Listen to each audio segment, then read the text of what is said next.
Yeah, lastly, we're going to do Salah, of course. I mean, just ridiculous. Like, he really is. He's a freak. The quality of the assist tonight for Cody Gakpo's goal was probably the moment of the match from his perspective. He might point to the goals and say they were better. And the pre-assist, of course, as well, for Jota to Jones is brilliant. But that ball to Cody Gakpo, mate, is just ridiculous. And he's been doing that far more regularly in sort of the last 18 months, I want to say. And that's why I touched on it earlier. Like, the way Salah has evolved, and Mohammed Salah now is not Mohammed Salah of old. He might have lost a couple of things along the way, but what he's lost, he's more than made up for in other areas, and that's one of them. And that's the beauty about being inside of it. And that's where I have, and I'll go backwards slightly, that's why I have rate Núñez for what he's lost from just being that clinical guy.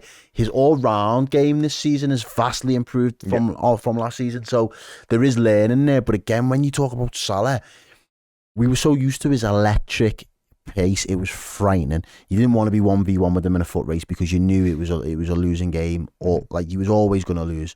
Then on top of that, you knew that if he wanted to stand you up and he wanted to rinse you, he would do that, and you'd feel no way about it. We've seen it, the City goal always springs to mind where he's done it a couple of times. The Everton goal, there's been the Spurs goal, down where he's just going to tie a defender, 2-3 defenders in knots, and he's going to bet it. He doesn't necessarily want to do. Tonight he seemed a little bit more willing to do that. I don't know if that was because he knew I can empty my own tank for a little bit. Because I think Dan Burn being there might have helped as well. But there was probably a reason in the back of his mind where he felt confident enough to bring that side of him back out. And it's a little bit of a bit of a retro Salah almost. But it's now starting to show maybe wider fans, because I think as Liverpool fans we've always appreciated the player that he is, but maybe he's now starting to show other fans and pundits and the wider football community how much of an intelligent footballer and world-class footballer he actually is with the ball at his feet, because he operates with that ball at his feet at the highest level, especially when you look that assist is case in point. Oh, it's ridiculous. And of course he makes amends for his penalty miss by scoring and then scoring a penalty. But you're right, like what he's able to do now and the way he finds a way to continually improve what he is as a footballer is testament to just how world class he is, and continue to be underrated he is. Not by Liverpool fans, but by the outside world generally. Because if you can, and also what's interesting is that a lot of his quality and a lot of his numbers was often sort of credited towards Bobby Firmino and Sadio Mane a little bit as well, because if he didn't have those two, he wouldn't be quite as brilliant. They've gone now, and he's still brilliant. And he's still brilliant. But do you know what? Probably the closest comparison, Lionel Messi has never changed his style of how he is. Been brilliant over the years, but someone that got to that top level and had to tweak his game and continually tweak his game was Cristiano Ronaldo.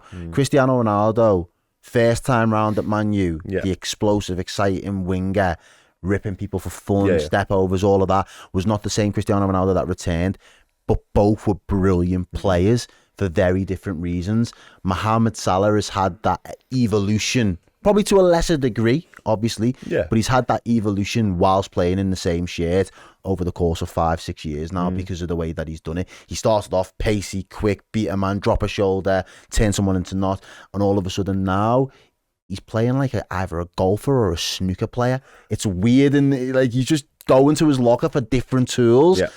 But he's got them there at his disposal at the moment, and he knows that he's got them as well, and that's the most dangerous thing. And I think in his way is, let me set you up. His thing is, I've done all last season. It was one of them. It was frustrating for Salah because he was still brilliant in a very average Liverpool side. This season, he's brilliant. The team are playing brilliant. The team are in a brilliant position. He's turning around and went, I've done as much as I possibly can to leave you in the best possible position before I go to AFCON. Do not fuck it up. That was the match tonight. If I get back, I'm fucking off to Saudi because there's no excuse now. I've left you in the best possible position I could have. Outstanding again, absolutely brilliant. And you're right, it's fascinating to me how a part of it is down to his own limitations as a footballer. He doesn't have many of them, and I still think sort of once or twice a game he could do that stuff that we're talking about. Oh, yeah. But he just can't do it time and time again anymore. It doesn't feel like it. But it's the fact that Liverpool play differently now. We've got different types of midfielders, because so often it was sort of an engine room and it was give it to Salah in behind and watch him go. But now we've got your Szoboszlai, your Gravenberch, your Jones, your Trent's more influential. Yeah, exactly. We're just playing different football than we used to, basically. And Salah still finds a way to adapt and be majorly influential in it. It's a fascinating watch, and it just speaks to how world-class stroke intelligent he is as a footballer.